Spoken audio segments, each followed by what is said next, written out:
Y bueno, pues seguimos con la información. Escribía esta semana Federico Reyes Heroles que no corren tiempos normales para la vida democrática de este país, que esta no es una campaña como cualquier otra o una elección como cualquier otra. Hay elementos que le dan una particularidad. Algunos de ellos tienen pues características muy particulares, entre otros un acoso sobre los poderes del Estado, los equilibrios fundamentales, el funcionamiento de una democracia, y bueno, pues está también sobre la mesa la posibilidad de una reforma electoral preanunciada, ¿no? Parte de esta elección es denme una mayoría para poder así desintegrar el sistema electoral. No son pues tiempos normales, y yo le agradezco mucho a Juan Francisco Torres Landa. Él es miembro del Consejo Directivo de UNAMéxico y un hombre que tiene una larga tradición, como usted sabe, en los estudios de seguridad en este país, que hoy converse con nosotros. Juan Francisco, ¿cómo estás?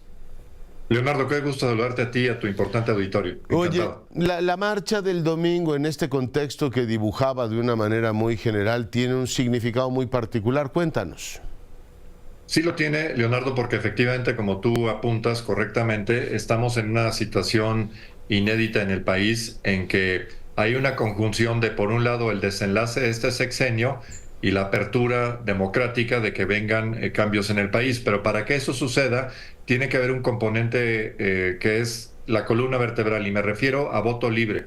Se requiere que el ejercicio de sufragio sea uno en el cual las condiciones jurídicas, operativas y de el entorno general propicien que haya la posibilidad de que los partidos políticos, los funcionarios de casilla y sobre todo los electores, la ciudadanía en general, pueda realizar este ejercicio en forma libre, en forma informada, en forma donde no esté coartada la libertad que está consagrada desde la Constitución. Y sin embargo, hoy en día vemos señales ominosas, grandes nubes en el horizonte que nos preocupan sobremanera.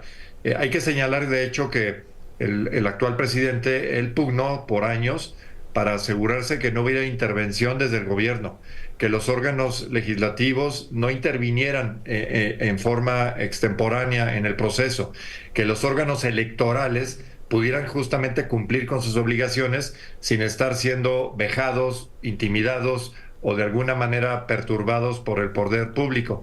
Y sin embargo, hoy vemos con tristeza que eso de lo que él y su partido se quejaban, ellos son los autores directos de este tipo de actividades. Entonces, ¿Tú recuerdas, Juan Francisco, cuando llegó con unas cajas del financiamiento de la campaña de Roberto Madrazo diciendo es una vergüenza que compren el voto y es una vergüenza que con tanto dinero celebren las elecciones? Hoy, en el 2024, estamos viendo algo muy parecido a cargo del partido del presidente. Corregido y aumentado, estimado Leonardo, porque efectivamente parece ser que la memoria es flaca y de las cosas, insisto, de que se quejaban, pues ahora adquirieron un grado superlativo, porque además hoy en día tienen elementos adicionales que quizá antes no eran comunes, como es la connivencia o de alguna manera la cofradía que se tiene con la delincuencia organizada, la presencia de autoridades militares en tantas y tantas actividades, el uso discrecional, faccioso diría yo, de recursos públicos, el uso de un instrumento como son los servidores de la nación como mecanismos de coacción y de fortaleza electoral, en el cual pues, se violenta básicamente el equilibrio, la equidad en la contienda hoy está rota. Y si no hacemos algo al respecto, no vamos a tener una elección con la característica que yo señalaba de voto libre, sino tendremos una mesa inclinada en la cual el ejercicio no va a ser lo pulcro que todos deseamos.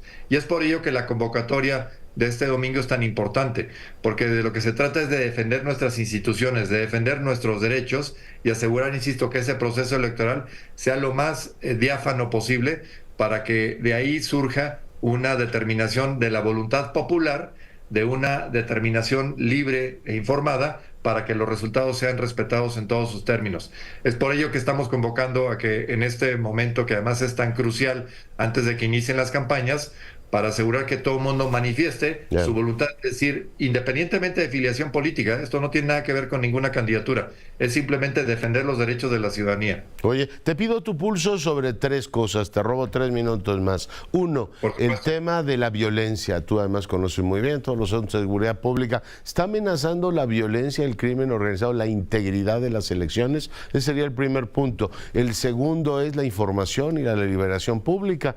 Nos han advertido prácticamente todo todos los expertos dicen que el gran desafío de las democracias, así en plural, en estos tiempos es la desinformación y la introducción de bots y bueno, en términos generales, la forma en que inciden y deforman el debate democrático. Y el tercero es, Juan Francisco, si la polarización que los, en este caso políticos, empezando por el presidente de la República, propician todos los días, está llegando al tejido social, o sea, la gente, las familias, etcétera, están viviendo ya esta polarización. En fin, si te parece, empezamos por esta última, Juan Francisco, ¿cómo ves el tejido social?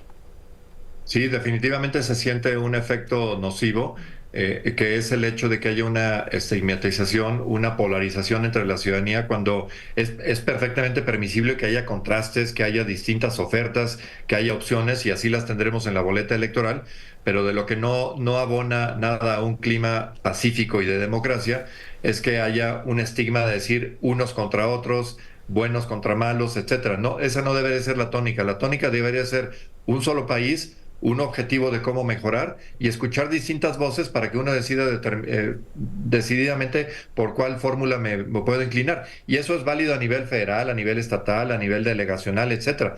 Las voces y las opciones deberían ser libres en cada supuesto. Sin embargo, hoy vemos con tristeza que efectivamente el clima no es uno de normalidad democrática, sino uno en que se amenaza esa normalidad democrática, y eso es algo que no es bueno.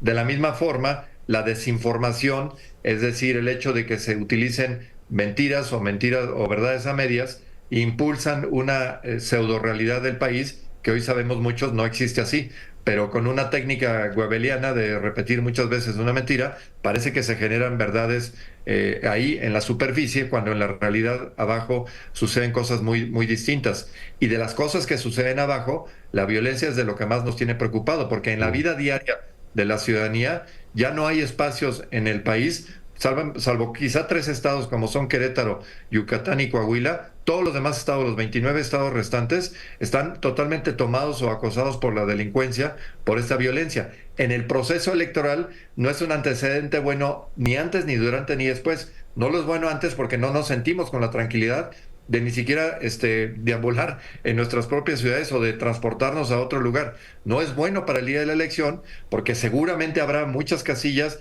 que sufran el proceso de instalación y el proceso de un libre albedrío de ir a acudir a la casilla como tal. Y posteriormente, pues porque seguramente habrá personas que no estén contentos con los resultados, y veremos si la delincuencia organizada pues no pretende desconocer resultados que le sean adversos. Ahora, yo diría una cosa positiva: en la medida en que hay una presencia masiva de la ciudadanía el 18 de febrero y el 2 de junio, los resultados tendrían que sobreponerse a esos obstáculos, a esas posibles limitaciones, y tener un resultado que fuera tan contundente que nos deje a todos satisfechos de que el proceso fue lo suficientemente claro para llevar a un resultado que todos reconozcan y nos lleven a un mejor país del que tenemos hoy en día. Qué responsabilidad todos cuidar eso, porque este es nuestro país. Pues entonces la convocatoria es el domingo, va a ser en la Ciudad de México y en varias ciudades de manera, digamos, contemporánea, ¿no? La idea es exactamente que la convocatoria es que lleguemos temprano, particularmente en la Ciudad de México, porque vamos a tener una gran concentración de personas, y entonces el acceso o los accesos al Zócalo seguramente se van a saturar, eso está bien. Citar ahí llegar antes de las 10 de la mañana, el evento formal será por ahí de las 11 de la mañana, pero eso mismo se replicará. Ya ahorita vamos en más de 115 ciudades, incluyendo varios en el extranjero, en que esto va a tener presencia, insisto, nacional y extranjera. Es la tercera marcha de este tipo, y aseguramos o estamos muy confiados de que vamos a batir el récord de las 2 anteriores. Muy bien, pues Juan Francisco, te agradezco mucho que hayas estado esta noche con nosotros. Siempre a tus órdenes, Leonardo. Un abrazo. Gracias, y ya platicaremos la semana próxima del efecto que tuvo esta convocatoria.